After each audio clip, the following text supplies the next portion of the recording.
Blah, blah, blah. I can see it here. Okay. It should work now. Thanks for letting me know. Pardon?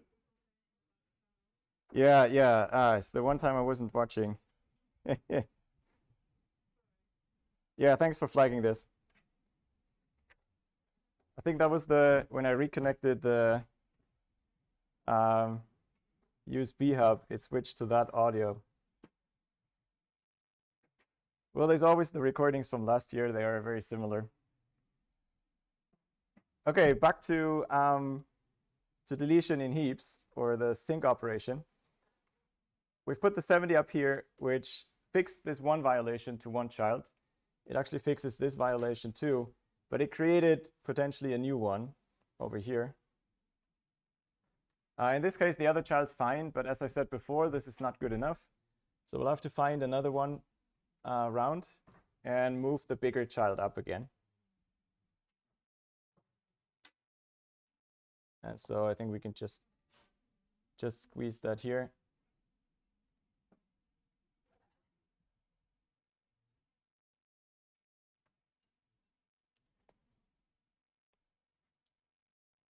$70 moves to the root, 55 is swapped here, the 25 goes there.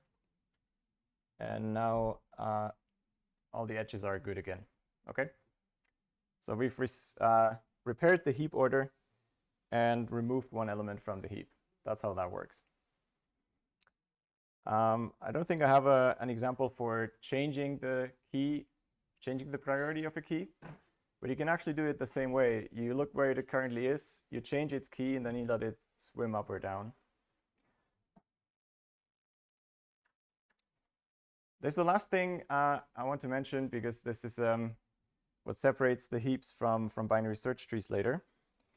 We can create a heap from a given list of elements with given priorities. And we can do this in linear time. So there's a way to do it in n log n time by just repeatedly inserting the elements. To analyze this, you have to be a bit careful, but you can say the second half of the insertions works on a heap that has at least n half elements already in it. And so log of n half is basically log n, but minus 1. So you only save one comparison in each of those, or one step down. We haven't talked about the analysis in detail, but those of you have seen this before. The quick message is this is slower than it needs to be. There's a smarter way to build a heap if you start from a given list of elements.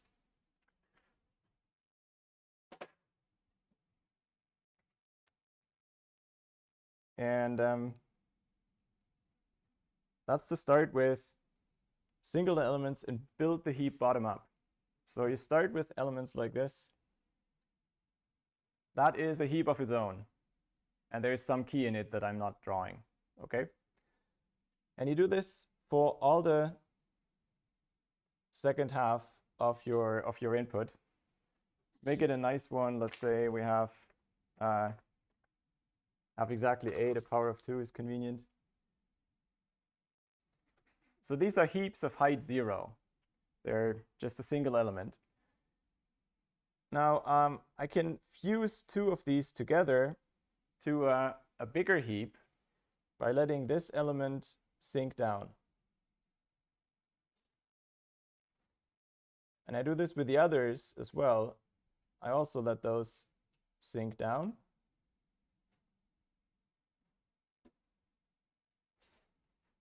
And then I have lots of little heaps of size 3 or height 2 or height 1. Okay. Then I take these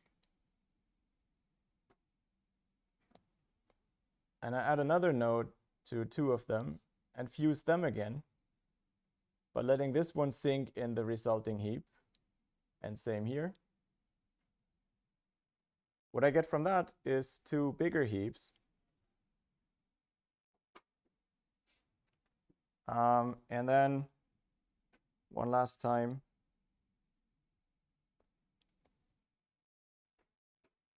you have another sink of that one.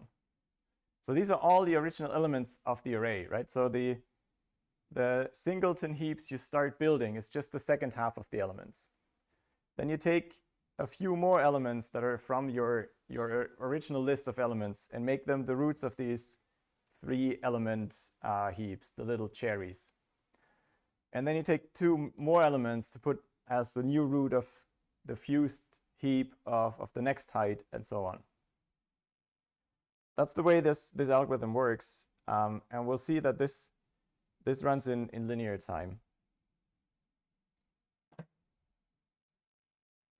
And that's even though the last sync has to go all the way down. But let's separate the analysis and the algorithms. I want to say a few words about all of the operations. And for that, we need some terminology that I've been using already, but I wanted to properly introduce it. We say the height of a tree is the number of edges on the maximal number of edges on a root to leaf path. So if you have a heap, if you have an arbitrary tree, this doesn't even need to be a binary tree. It could have any number of children at some point. Then the height here is the number of edges on this path. That's the longest, so the height is 4.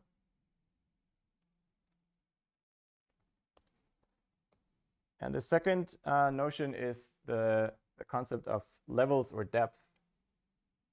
And this is just all the nodes that have the same distance from the root. These are on one level, if drawn nicely. And the last one. So there's level 0, 1, 2, 3, 4.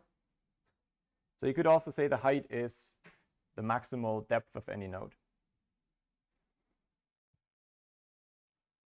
With that definition, we can count how many nodes there are on a certain level. Now back to heaps, binary heaps, and complete binary trees. So this is again on binary heaps only, or binary trees.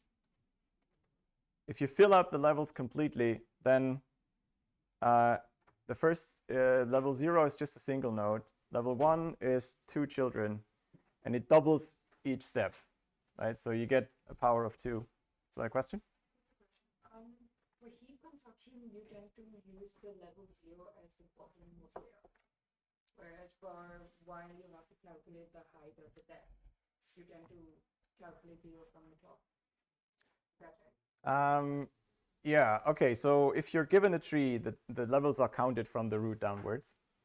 What we did in the heap construction is we built the heap bottom up. So we constructed the last level first. But in the final heap, I would still say this is level 0, 1, 2, 3. In the final heap, it's level 3, or depth 3. But I mean, in between, it used to be at a lower depth because it was just a collection of little trees. Is always the definition is just for a static tree once it's finished. And if you sum up the first k levels together, so that's the total number of nodes in your binary tree, then you sum up the first powers of 2, and that's, as you may know, geometric series, etc. That's the next larger power of 2 minus 1. And you can check this works out. It starts with 1, then 3, which is 4 minus 1, then 7, which is 8 minus 1.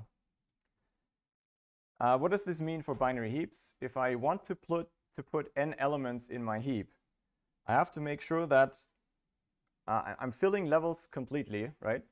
So I always stuff as many nodes into the levels as possible. And this formula says that's the number of nodes you get if you do that.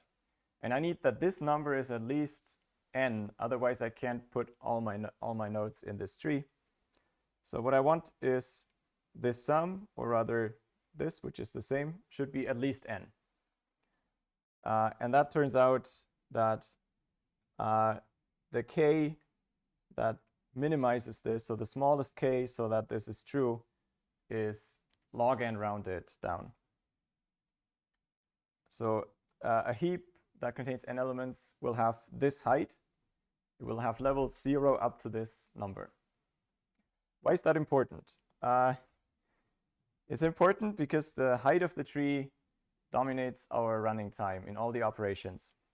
If you remember how insert worked, you put in this new element and you let it swim up. It can only swim up once per level.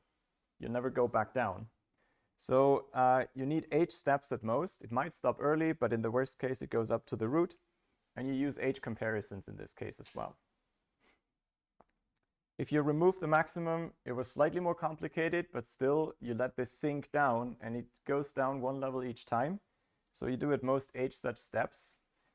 But the number of comparisons is twice that because we first compare the children and then we check if we have to sink further down. Now the construction from a given list of elements is the most interesting one. And for that, maybe we should go back to this slide. We do one sink at the end where we let it sink in the entire final heap. So this has roughly cost log n. Or if we use the final height, that's the cost, how many levels it has to sink down. On this level, we have 2 times a sink operation, but they each only cost h-1 because the trees in which they sink are 1 less tall.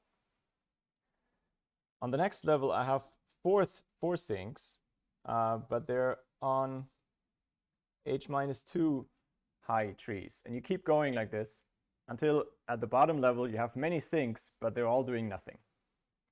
Okay, they're just stopping immediately. If you spell this out, that's what it looks like. So that's the root, then we have 2 times h-1, and so on and so forth. And then this is the last step where we have the bottom layer where we don't do anything anymore. If you sum this up, you can write it as this formula. That's the generic term summed from 0 up to h over all the levels. And you can rewrite the sum. Like here I summed in reverse. Then you can pull out this constant. And this is the derivative of a geometric series. So you can look up this sum is just at most 2. If you let h go to infinity, it becomes exactly 2. That's the limit. That's something you can ask Wolfram Alpha if you want to double check. So the total cost for all these sinks together is 2 times this factor in front.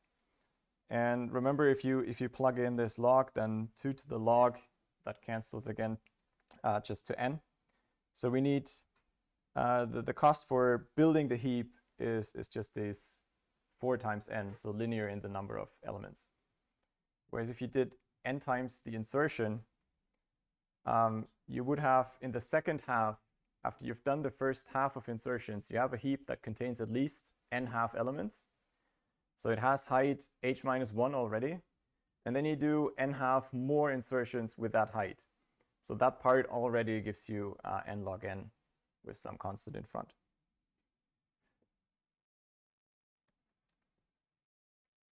That brings me to the summary of binary heaps. That's all I want to say about this in this class. We can construct them in linear time. We can find the maximum right away. The other operations are also easy.